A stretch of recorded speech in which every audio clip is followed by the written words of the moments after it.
duke e lutur Allahun xhelle xhelaluhu ve xhelle shanuhu të na falë ne prindërit tanë, dhe të parë besimtarët deri në ditën e gjykimit, ja Rabbel Alamin, për hir të madhështisë dhe bekimit që ja ke dhënë ditës së xumës, ja Allah. Salatet dhe selamet për zemërta i dërgojmë mësuesit të shpirtrave tonë. Ai është Muhammed Mustafaja sallallahu alaihi wasallam. E përshëndesim ato dhe gjithë pejgamberët që kanë kaluar para tij. Përshëndesim familjen e tij të ndershme, shokët e tij besnik dhe gjithë ato të cilët me besnikëri e ndjekin rrugën e tij deri në ditën e gjykimit kur dalin para lartëmadhërisë së Allahut dhul xhelal për të dhënë llogari deri në ditën e Kiametit. E lutim Allahun të na lehtësojë llogarinë para tij, ya Rabbel Alamin. Të dashur vëllezër, në ligjëratën e xumës së kaluar u ndalëm tek pjesa e ajetit të Kur'anit Kerimit, ku Allahu dhul xhelal përmend krijimin e qiejve dhe tokës, përmend ndryshimin e natës dhe të ditës, dhe në fund krejt thotë që në tokë ka shenja dhe argumente për njerëzit të cilët logjikojnë dhe mendojnë.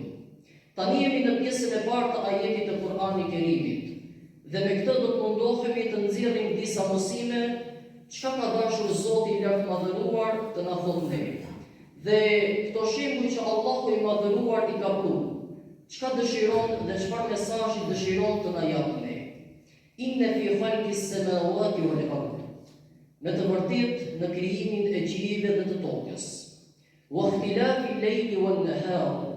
Dhe në ndryshimin e natës dhe të ditës.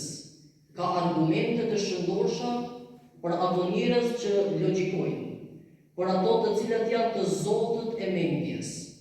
Dhe në ajetin tjetër vazhdon dhe thot: "Wal fulki allati tajri fil bahri bima yanfa'u an-nas." Dhe gjithashtu meditonin mbi oqeanët dhe detrat, mbi ujin të cilin kemi krijuar. Dhe meditonin mbi ato se si lundrojnë anijet në ujë. Dhe duke lundruar ka shumë përfitime dhe dobi për të zotët e mendjes, për njerëzit të cilët mendojnë dhe i lexojnë shenjat e Zotit xhelle xhelaluhu në krijimtarinë që Allahu e ka krijuar. E tani nëse shikojmë neve, Allahu i madhëruar e vendon fokusin tek ujrat, e vendon fokusin tek oqeani, sepse oqeani ndoshta ka bukurinë e madhe, ai e magjep syrin e njeriu. Mirë po aq sa është i bukur ai, po aq është edhe vdekje prurës. Nga ana tjetër ne shikojmë valët e ujit, shikojmë dafnet e detrave, të cilat kur përplasën, ato krijojnë panorama shumë të bukura dhe të tërheqëse për syrin e njeriu. Mirë po ato janë të bukura deri në momentin që ne nuk i përqafojmë ato. Nga se neve ju dalim para atyre me siguri se rrezikojmë atëherë jetën tonë, dhe këto dalla që janë shumë të bukura në disa momente, në momente tjera mund të bëhen pikërisht vdekja e njeriu. Nga ana tjetër Allahu i madhëruar na tregon që uji i cili është ai substancë e domosdoshme ekzistenciale për çdo gjëje. Pra uji i cili është i domosdoshëm për ekzistencën e krijesave të Zotit, nga ana tjetër po ky ujë mund bëhet sebeb që t'ia marrë jetën njeriu. Po ky ujë çka është pra sebeb që njeriu të ekzistojë, po ky ujë mund të jetë sebeb që njeriu edhe të vdesë. E çka dëshiron Zoti i madhëruar duke na i dhënë këto shembuj, dhe duke e përmendur tani dhe anijet të cilat lundrojnë në ujë, dhe nëse ju i lexoni shenjat e Zotit të madhëruar, do të keni dobi të shumta. E Allahu i madhëruar e ka pru oqeanin këtu vetëm si një simbolik. Dhe nga ana tjetër i ka përmendur dhe anijet vetëm si një simbolik. Sepse këtu kemi pra oqeanin i cili simbolizon jetën e kësaj bote, dhe nga ana tjetër kemi anijet të cilat simbolizojnë zemrat e njeriu. Përderisa anija lundron në ujë dhe uji qëndron jashtë anijës, anija me siguri se do të arrijë në vendin ku është nisur të shkojë. Mirë po pyesim ne, çka ndodh nëse fillon uji të deportojë brenda anijës? Ky ujë pra çka ja mundëson anijës të lundrojë dhe të kalojë nga një vend në një vend tjetër, nëse ai deporton brenda anijës, mundet edhe ta shpërndallojë anijen. Mundet edhe ta fundosë dhe ta shkatrojë anijen. E Allahu i madhëruar këtu ka përshembull jetën e kësaj bote dhe zemrën e njeriu, duke dashur të na thotë ne që derisa ju e keni në kontroll zemrën e juaj, do të lundroni në mënyrë të sigurt në jetën e Mirë po nëse dynjaja fillon të deportoj brenda zemrave të juaja, atëherë mos habiteni që kjo dynja çka është mjet udhëtimi që të arrinin destinacion, mundet edhe të ju shkatrojë dhe të ju shpartallojë. E Allahu i madhëruar e bë këtë shembull për njerëzit të cilët mendojnë dhe mundohen të lexojnë shenjat e Zotit për të kuptuar realitetin e kësaj bote dhe pastaj për të kuptuar ato që duket plotësojnë në raport me botën tjetër. Në asnjë moment Islami nuk e ndalon mirësinë e kësaj bote. Pra ato të cilët dëshirojnë të mbeshin Islami diçka që s'është për kësaj feje, e që po thojnë se Islami i mohon ka gëzimet e kësaj jete, Islami e mohon zhvillimin e jetës së kësaj bote dhe kështu me radhë, kurse si nuk është e vërtetë diçka e tillë. Vetëm se Islami kërkon që të shtosh edhe diçka. Pra përveç se e zhvillon jetën e kësaj bote, Islami po thotë që duhet mendosh edhe për jetën e ahiretit. Pse? Nga se ato çka ti mundohesh për ta plotësuar dhe për qenë i gëzuar në këtë botë, një ditë ajo do të përfundojë. Ajo pra është një kënaqësi kalimtare. E që Allahu i madhëruar thënë në ajetin kuranor, "Wa ma al-hayatu dunya illa mata'ul ghurur." Me të vërtetë, jeta e kësaj bote është një kënaqësi e përkohshme. Është një kënaqësi e cila i mashtron shumë njerëzit. Pse?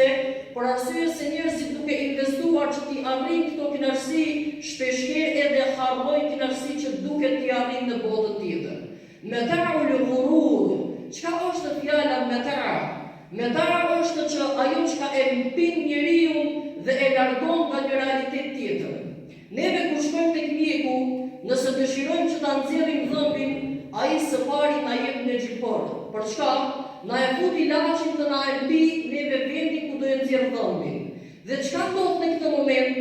Në këtë moment neve me atë mbirje të ilaçit, ai duke e nxjerrur dhëmbin na largon nga një realitet. E cili është ai realitet? Dhimbja që neve realisht duhet ta përjetojmë kur e nxjerrim dhëmbin. Por shkak të mbirjes, neve nuk diktojmë një realitet. Mirë po sa zgjat kjo? Sa zgjat kjo që neve nuk e diktojmë këtë, derisa largohet tani mbirja e ilaçit që është në gojën tonë. Dhe pasi largohet mbirja, neve pastaj kuptojmë që fillon dhimbja e dhëmbit sepse po vjen vendi. E pra kjo është dynjaja, që Allahu i madhëruar ka thënë mata'ul ghurur. Është një mbirje e përkohshme, është një diçka që dëshiron të largojë nga një realitet tjetër. Cili është ai? Është realiteti i botës tjetër me cilën patjetër do të përballet njeriu. E Allahu tani po na thirr neve që të jemi të vëmendshëm, të mos mashtrohemi me mbirjen e kësaj bote, të mos mashtrohemi vetëm me kënaqësinë e kësaj bote, dhe investimi jo si besimtar të mos jetë vetëm për në këtë botë. Shumë njerëz neve dëgjojmë të cilët po thojnë se i kam kryer detyrat e mia, pse? Sepse djemtë e mi i kam rritur, i kam shkolluar, ato i kam bërë me fakultete dhe kështu me radhë, dasmat ma kam bërë dhe i kam martuar, dhe unë si prind mendoj që e kam plotësuar detyrën time ndaj fëmijës sim. Mirë po ne i themi ta japim dorën për këtë, dhe për këtë investim të bukur që ka i ke bërë për në dynja, ti neve të përshëndesim, por tani shtrohet pyetja sepse e ke plotësuar vetëm njërën pjesë në këtij njeriu. Mirë po, ku është pjesa e ahiretit ne po pyesim, nga se ti përveç se ja ke bërë dasmë fëmijës tënd, përveç se e ke shkolluar dhe mirë ke bërë fëmijën tënd, mirë po ne pyesim për besimin, sa ti e ke mësuar fëmijën tënd mbi besimin në Allahun e madhëruar? A ja ke mësuar fëmijës tëndi se si falet namazi? A e ke thirrur fëmijën tëndi që ti bie në sejdë atij që e ka krijuar? A e ke thirrur ti fëmijën tënd që ti përulet atij që Allahu të gëzoi ty me këtë fëmijë? Dhe pika e pika të tjera të cilat kanë të bëjnë pastaj në raport me ahiretin. Pra Zoti i madhëruar dëshiron nga ne që neve përveç se përjetojmë gëzimet e kësaj bote, përveç se përjetojmë mirësitë e kësaj bote, të mos harrojmë që të mundohemi të arrijmë dhe mirësitë e botës tjetër. Pra Islami në thelb nuk mohon kënaqësitë e kësaj bote, se përndryshe atëherë çfarë kuptimi do të kishte lutja që ne ja bëjmë Allahut të madhëruar në çdo namaz. Rabbana atina fid dunya hasanatan wa fil akhirati hasana. O i madhi Allah, na jep të mirat neve të jetës së kësaj bote çka janë, sepse padyshim që njeriu ka nevojë dhe është i gëzuar kur i përjeton ato. Ama wa fil akhirati hasana. Mirë po na jep të mirat edhe të botës tjetër, nga se ato janë mirësi mirësia e vërtet, nga se ato nuk përfundojnë asnjëherë, kurse të mirat e dynjas, sado që ato e gëzojnë njeriu, sado që ato e lumturojnë njeriu, një ditë ato janë meta'ul ghurur, janë të përkohshme dhe kalimtare. E njeriu të dashur vëllezër, ai i cili niset në një rrugtim, a investon të gjithë pasurinë e tij gjatë rrugtimit? Jo, nga se ai e din që është në rrugtim dhe është duke shkuar diku.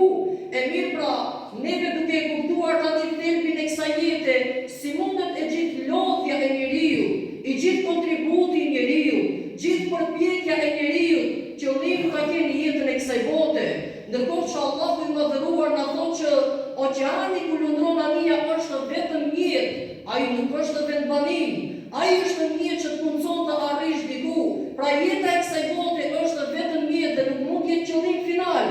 Nuk mundet gjithë përpjekja jote të jetë me qëllimin që ti plotësoj vetëm ato që i kam në raport me dynjan. Dhe pastaj harrosh se kjo është rrugtim ku ti do të kalosh në një botë tjetër. Dhe ti nuk mundesh ta ndryshosh atë që Allahu tashmë e ka vendosur që patjetër do të kalosh në botën tjetër. Besimtari i mençur, siç tha pejgamberi sallallahu alaihi wasallam, është ai i cili me përgjegjësi kryen detyrat e kësaj bote, mirë po ai mendon dhe punon shumë për të vazhduar jetën e tij pas vdekjes së tij. Pra shikoni thelbin, pejgamberi alaihi salatu wasalam, cili muslimani quajti, ai muslimani i cili vërtet është i mençur, kush është ai? Ai i cili e zhvillon jetën e kësaj bote, plotëson detyrat që i kanë raport me jetën e kësaj bote, por nga ana tjetër ai punon shumë pastaj për të vazhduar me këto të mira edhe pas vdekjes së tij. Pse? Nga se jeta e botës tjetër është realiteti, jeta e botës tjetër është e vërteta, kurse jeta në këtë botë është vetëm lojë e dëfrim, siç tha Allahu i madhëruar në Kur'anin Kerim, el hayate dunya, çka është jeta e kësaj bote? Illa lahun wa la'ibun. Nuk është diçka tjetër vetëm se lojë e dëfrim me të cilën ju sprovoheni. Pra gëzimet që i keni, ato janë të mira për ju, për kujdes, ato të mos ju mashtrojnë që t'ja harroni gëzimin e botës tjetër. Kënaqësitë e kësaj bote të mos ju mashtrojnë që juve mos i kryeni detyrat ndaj Allahut të madhëruar. Shumë njerëz dhe me të drejtë ato kërkojnë pasurinë dhe me të drejtë duhet kërkohet pasuria. Mirë po, atëherë kur aty shkelet namazi, atëherë kur ajo pasuri vjen në formë të palejuar, atëherë kur ajo pasuri shkel dispozitat e Zotit Dhul Xhelal, atëherë pra ti vllau jemi dashur dije se e ke anashkaluar kënaqësinë e botës tjetër për ato çka është shumë kalimtare dhe shumë shpejt do të mbarojë. Që mund të jetë që të kesh pasurinë jetën e kësaj bote, por shumë shpejt do të mbarojë. Edhe nëse je i pasur, shumë shpejt do të mbarojsh. Edhe nëse je i varfër, shumë shpejt do të mbarojsh. Nëse je ke shëndetin nuk je sprovuar me sëmundje, shumë shpejt do të mbarojsh. Mirësia e kësaj bote mirë po e përkohshme. E çka vazhdoi Allahu i madhëruar xhelle xhelaluhu wa xhelle shanuhu? Illa lahun wa la'ibun, wa lad-darul akhiratu lahiyal hayawan. Kurse sa i përket botës tjetër, dijeni o njerëz, o robërit e mi, ajo është e vërteta absolute. Ai i cili arrit kënaqësinë në botën tjetër ka arritur finalen më të madhe. Ai i cili dështon në botën tjetër ka humbur përgjithmonë. Lau kanu ya'lamun, sikur të ishin nga ato që ja vendonin veshin thirrjes së Zotit Dhul Xhelal. Sikur të ishin nga ato që e dëgjonin porosinë e atij që Allahu e dërgoi në mesin e juaj pejgamberit të tij alayhis salam. Sikur të ja vendonin veshin mesazhit të Allahut Dhul Xhelal, pa qenë për të kuptuar se sa peshon kjo jetë tek Zoti dhe sa peshon bota tjetër tek Zoti Dhul Xhelal. O Allah, na bëj nga ato që janë të vëmendshëm ndaj dy botrave ya Rabbel Alamin.